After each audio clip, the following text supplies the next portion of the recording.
Pedro.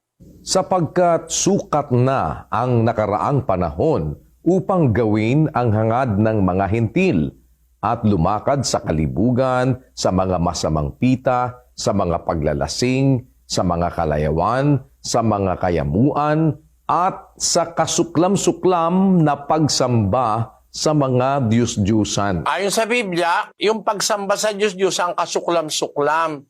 Kasuklam-suklam sa Diyos yon.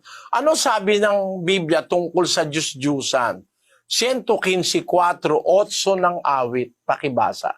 Ang kanilang mga Diyos-Diyusan ay pilak at ginto, yari ng mga kamay ng mga tao. Sila'y may mga bibig, ngunit sila'y hindi nangagsasalita. Mga matay mayroon sila, ngunit hindi sila nangakakakita. Sila'y may mga tainga, ngunit hindi sila nangakakarinig.